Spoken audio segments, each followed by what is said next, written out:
It's time for the Access of Easy podcast, the weekly technology digest that keeps you ahead of the curve.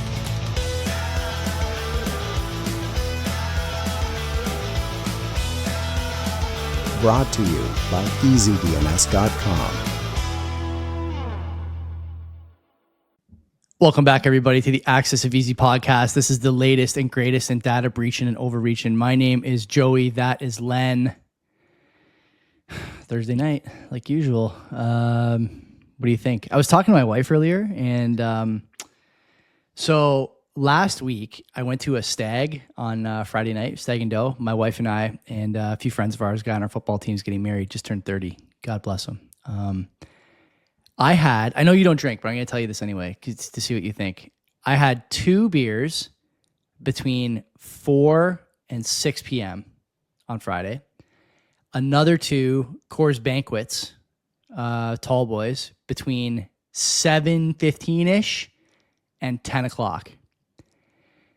The next day, Len, I couldn't get out of bed. Did you eat? Yeah, 2 porchetta sandwiches at the stag. Had a nice couple of porchetta sandwiches. Yeah, it was a legit question, because if you're drinking on your totally empty stomach, exactly, you got to be able to eat, right? And so I said to my wife, I just don't believe that my tolerance for even light beers has gone basically to zero over the last year.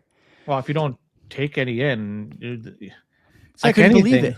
So you know what I said on Twitter that there's something going on here. Because someone tweeted the next day, just like randomly, and it showed up on my feed, of course, that the reason that kids are consuming less alcohol than people my age did and do probably is that the hangovers are really bad.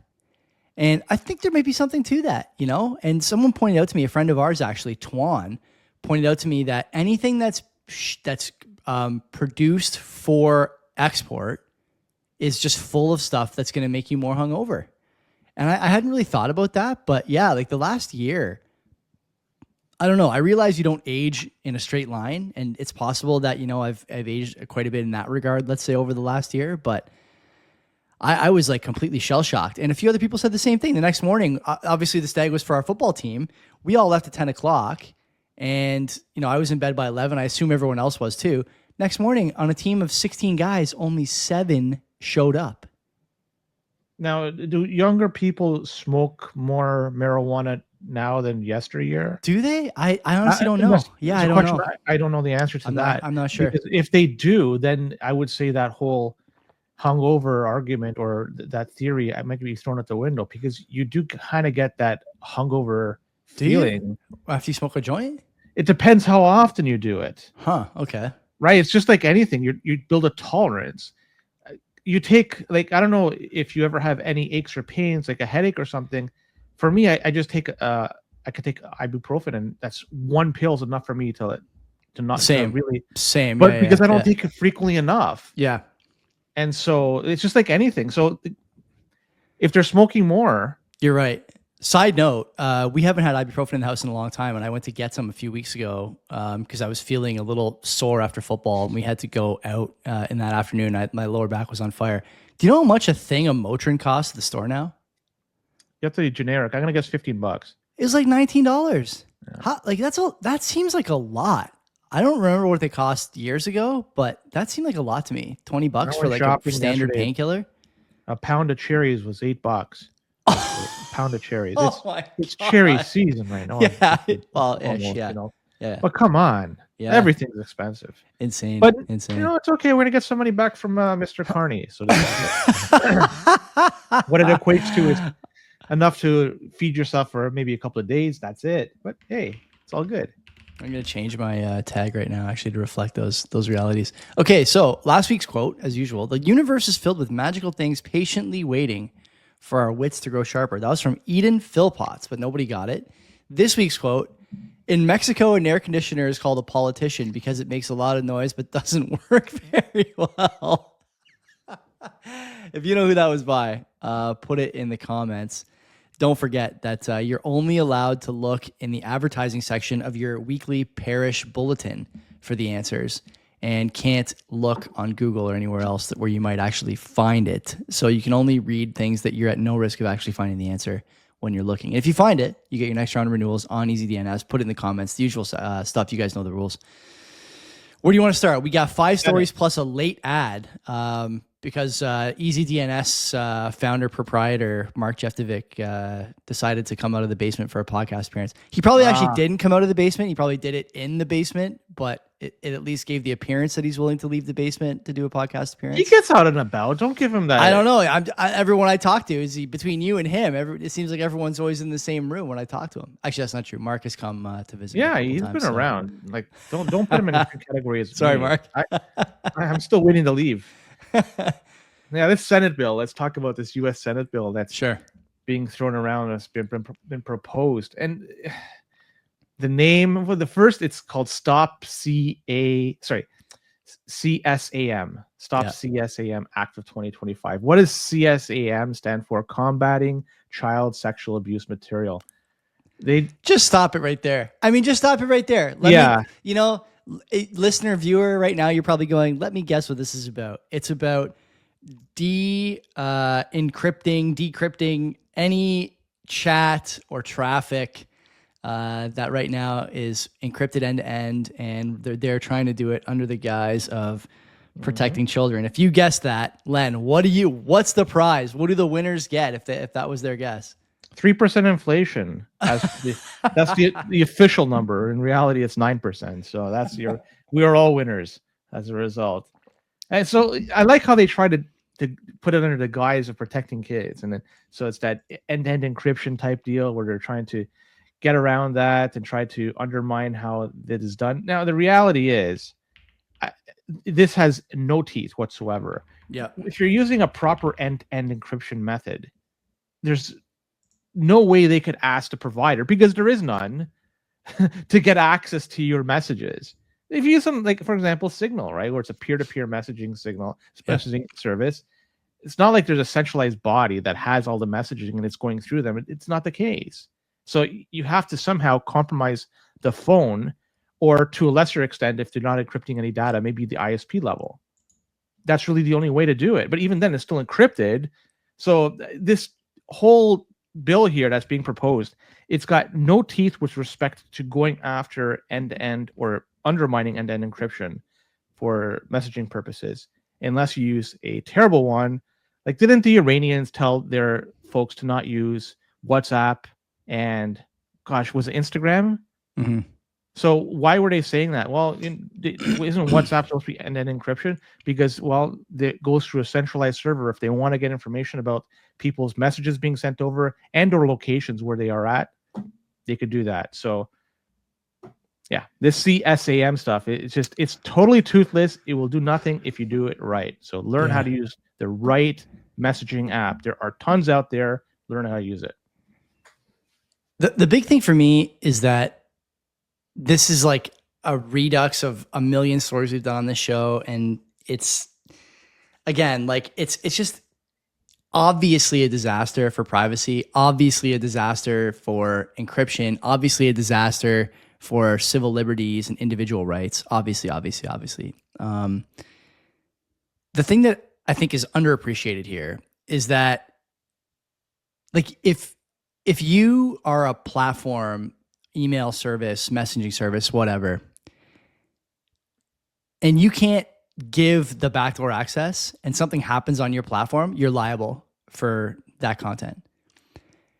That is an impossible standard to maintain and meet, and in good faith actually try and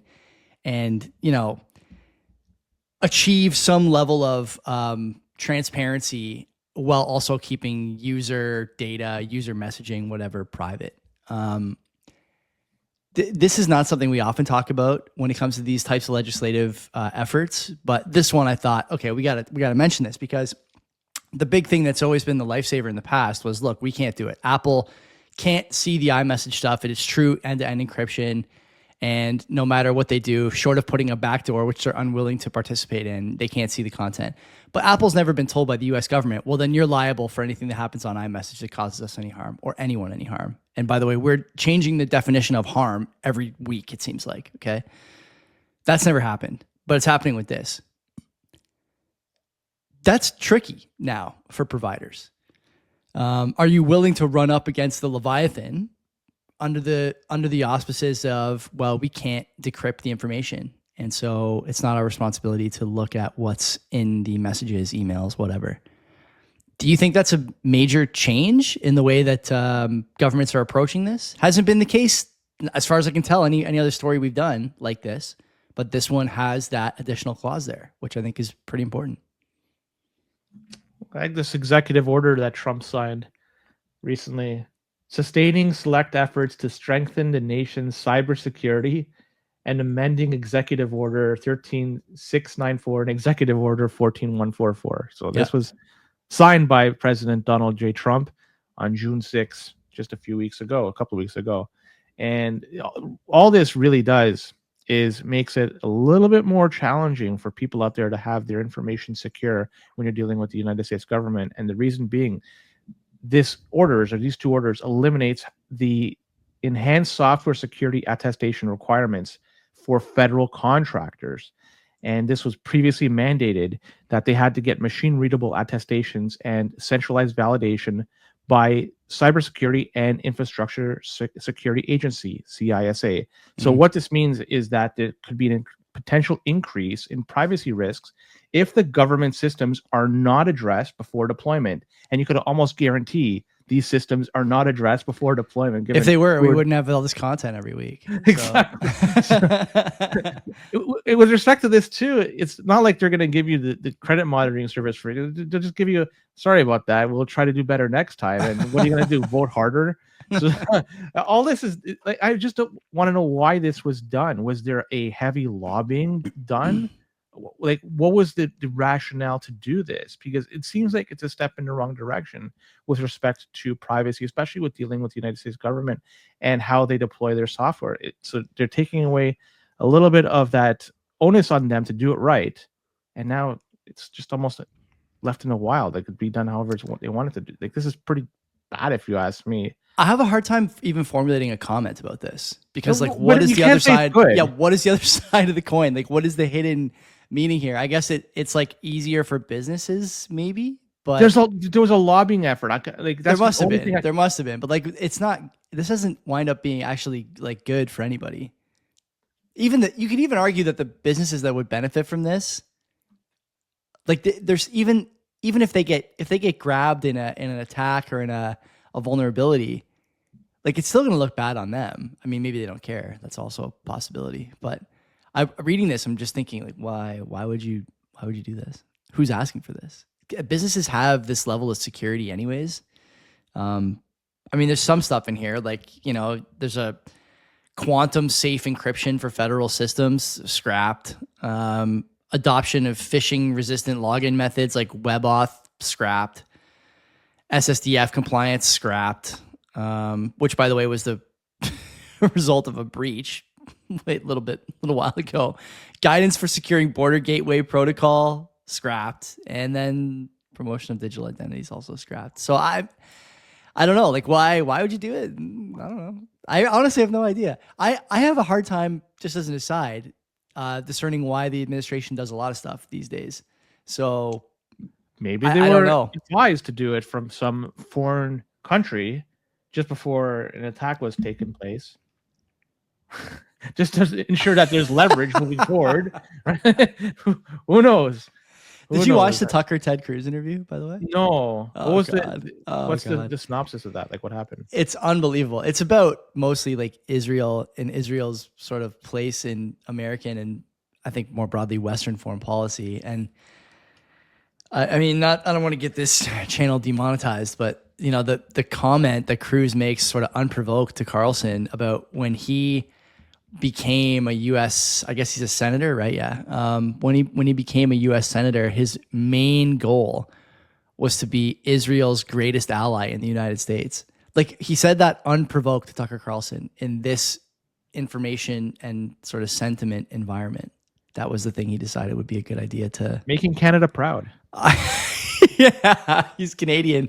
He's a Canadian working for Israel in the United States. So there you go. True Renaissance man. Scattered spider, Joey. Oh my God. Three. It's a three. It's a three. Not even Scattered that. spider. I'm giving it a 1. It's so bad. It's a Okay. cybercrime group. They've been doing damage with social engineering tactics, and with that, they've been focusing on extorting data and doing data theft. And they've been targeting IT support teams, and they do so with the ability to speak English really well. So again, I mentioned there was social engineering tactics, and they have a knack for impersonating employees within companies, deceiving help desks, and bypassing multi-factor authentication to gain access to internal systems. And so, like, even if you trust an organization, right? Even if it's an organization that you have high trust for, this type of attack pretty much nukes any trust you could have in it. Because what this means is they could get direct access to what's in there. And well, they could steal stuff like financial details, personal identification, login credentials. Once they get inside a network, all that data they get, SaaS applications, cloud services, they could take that and they could do the double extortion tactic where the stolen data is not only encrypted, but it's also threatened to be leaked publicly if the ransom is not paid. So really, in the end here, people need to be very, very concerned, but also people have to have their guard up against social engineering tactics. Always, right? always. Exactly. If you get the call claiming that there's somebody in the front line, they need some assistance, get some more information and verify that's the person that actually works for your organization.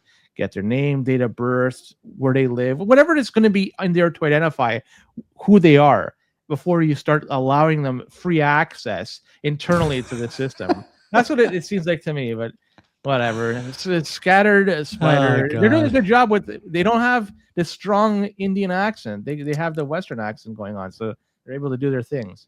There's an interesting set of AI tools now that takes away the harshest Indian, Asian accents when you're using voice over IP. I suppose you could use it on like a cell phone too, or a regular phone if you had the tools. But I think that accent thing is going to become a tell of the past in the next little while. On the subject of this particular story, the social engineering thing to me continues to be baffling. The idea that you would take a call from someone you didn't know, receive an email from someone you don't know, follow instructions without verifying anything, and wind up, giving up your SaaS data or whatever you lost. It's still like just completely alien to me, the idea that this could happen to somebody. And you and I are not exactly like young internet users anymore. And I don't know a lot of people older than me who are using, SaaS products who would fall for this, or like engineering SaaS products who would fall for this, or whatever. But again, like, I got to tell you, I'm astounded every week that we have a story like this. Social engineering still. It's prevalent. Yeah, but why? How? I don't understand. There's stories in the paper, stories on the news. Everyone has heard of someone getting scammed over the phone, scammed via email. Yeah. But still, it happens to them. Yeah, the people they're just either not trained or they just don't care. Maybe they could be overworked and underpaid, or they don't have. That's any the scammer. work. That's the scammer. Overworked. And that's everybody. that's even the person working in IT allowing them access, right? They're doing their job. And it's like cookie cutter. It's okay. You call in your name, your email address. So what can I do for you? Oh, you need access to the system. Here you go. Forgot your password. Where you go, because there's no loyalty to the company, and there's problems everywhere. So whatever. Zoomcar, Joey. Zoomcar. It's an absolutely terrible name. Awful, terrible. One of the worst names I've ever heard for a company. We're not rating it, but if we were, it would not be pretty. I'll tell you that. The car sharing platform, they had exposed personal information of approximately 8.4 million users discovered just recently, June 9th. And the stock price the past week down 45%. Finally, some retribution for the shareholders here. Come on. And today down about 18%, just a little bit less last I saw. So they've been taking a beating. Well, they probably weren't trading today, right? Because today's Juneteenth. So the markets are closed in the States today. Then the last trading day was 18%. I didn't even realize that. My bad. Or Wednesday. So the compromised data includes personal information like names, full names, phone numbers, car registration, home addresses, email addresses. And Zoomcar states that the financial information and plain text passwords were not compromised. So that's a huge thumbs up there. But with all this information out there, people could make some convincing attacks, social engineering, like when they try to get in touch with people, impersonating people, SMS attacks, which could lead to SIM swapping moving forward. Who the heck knows? They could even try to apply for financial, maybe credit card or opening bank accounts. There's a lot of things people could do, a lot of potential here. Plus, it could be sold on the dark web over here. So Zoomcar, they acknowledged the breach, and they claim that they've implemented additional safeguards to this. And it's not the first time they've been through this dance, and they had a similar breach back in 2018, 3.5 million users. And that information that was stolen back then was later surfaced on underground marketplaces. So they got a history of this. They don't do a good job at securing your data. And I'm waiting for them to offer 1 year of credit monitoring service and maybe a free ride on top of that. Maybe that will appease customers. Okay, two banger bits of information from this. The breach was discovered when the staff at Zoomcar received messages about the breach from the hacker. Amazing. Okay. Second banger piece of data. It's unclear whether or not the people who actually use Zoomcar, who presumably were affected, have been individually notified. So if your data was accessed, they still haven't told you. Maybe. I assume if they haven't said that they've told you explicitly, then you probably have not been notified. How about that? I was going to give these guys some kudos when I first read the story, because it's a recent leak that's already in Access of Easy and already out there. But some boxes yet to be checked, Len. Some boxes yet to be checked. And to short their stock. It's so great. I love that. And you mentioned there the 2018 breach, like twice in 7 years. Pretty good. Not bad. Not bad. That's like a great record. Yeah, it's like Colorado Avalanche Stanley Cup cadence, right? Once or twice every 7 years, something like that. Michael Geist wrote again about Bill. Love Mike. Bill C4, and that's making its way through the federal government. It looks like it's being expedited, from what I could tell. And the political parties, we talked about this, the privacy laws, that it takes away the ability for them to report, and they could potentially sell information, and it's a whole bunch of things. But then it also dates back for 20. This is retroactive for a couple of decades here. So, but what's not also noted, but Michael Geist did previously, like he did in this article, SMS messages, right? That gets really annoying. Yeah, during especially election time, right? People sending you messages, who are you voting for, and stuff like that. So recent reports from the CRTC indicate that political party SMS spam, as they call it, has become a major source of complaints. But Bill C4 could potentially give political parties unlimited power to collect and use and disclose this personal information. And like I said last week, there'll be little to no accountability whatsoever. So there could be a lot more of this moving forward. You like getting spam messages through these elections or even in between elections? Well, there may be more coming, because this information could be potentially sold, because these political parties, it's a good way for them to recoup some of the costs. They need money to run elections, and this could be a new source of revenue for them moving forward. So I love this Bill C4. It's the bill that just keeps on giving. Yeah. A couple things I want to note. Michael Geist, mild-mannered, seems to me to be taking the gloves off and showing some teeth over the last 6 months. And why not? Whether it was the bills of the previous government, the initial attempts and early salvos from the sitting government, I think he's right. The privacy is something that's very clearly on the minds of our elected officials. Preserving it for them and eroding it for us seems to be the trend. I'll also note that this is an interesting story, if for no other reason than because, as you mentioned, SMS is sort of the key to all of this.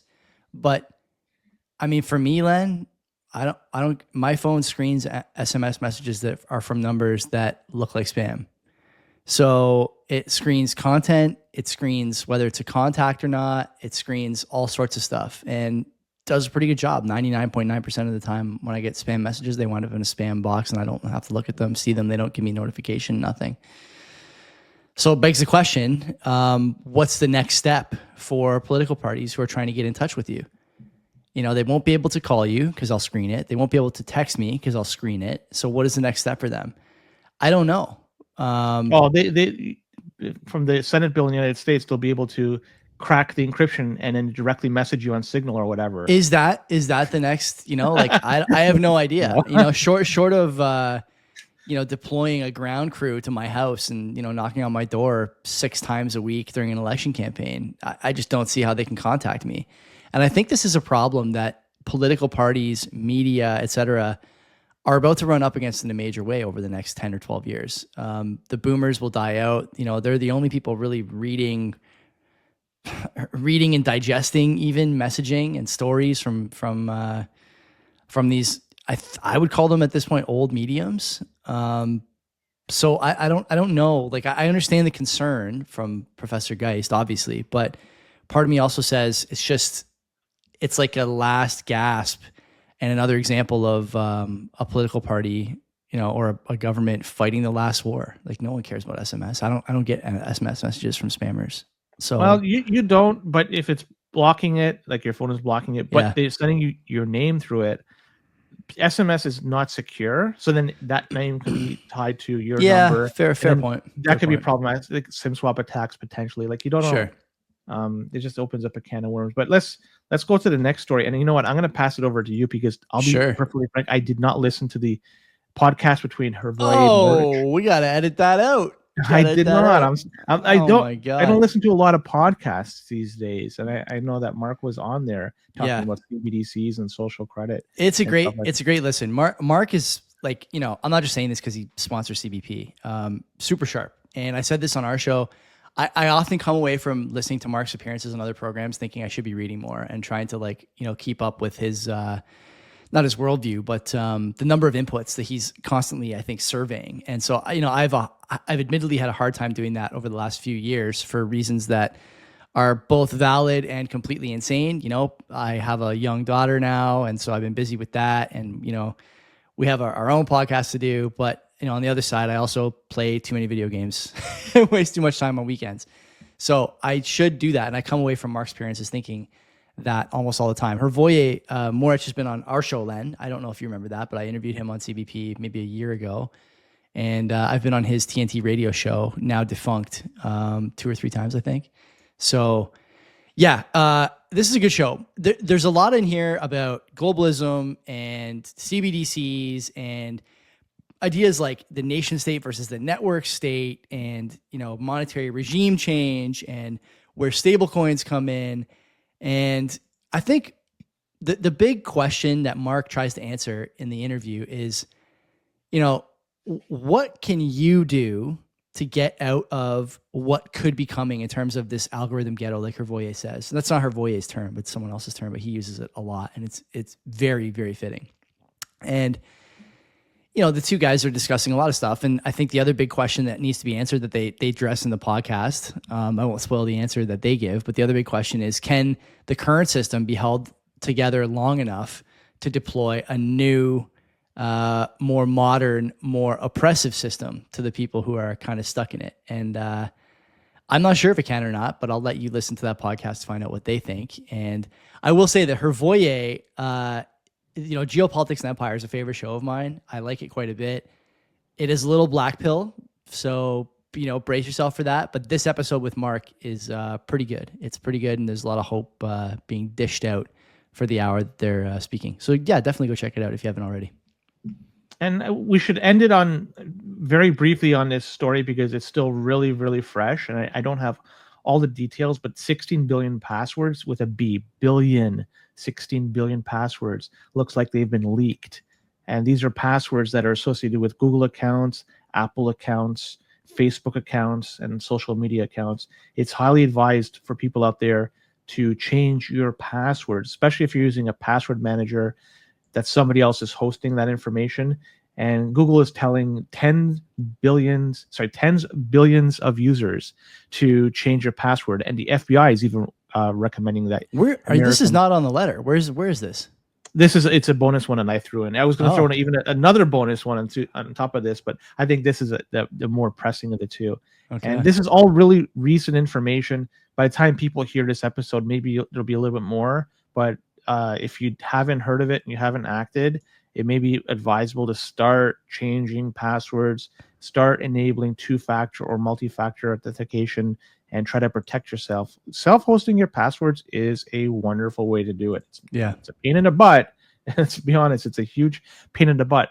But there is no way to expose that if you protect your passwords the right way to do it. So, yeah, I'm not sure if you heard about this news story, Joey, but it's been making its rounds on X today. So I have not heard about it at all. So yeah, 16 billion. significant. Yeah, like that's like what, twice the world, give or take. Yeah, ish. I mean, are we 8 or 9? Yeah, something like that. I mean, everyone's got how many passwords? A bunch. So I must have hundreds.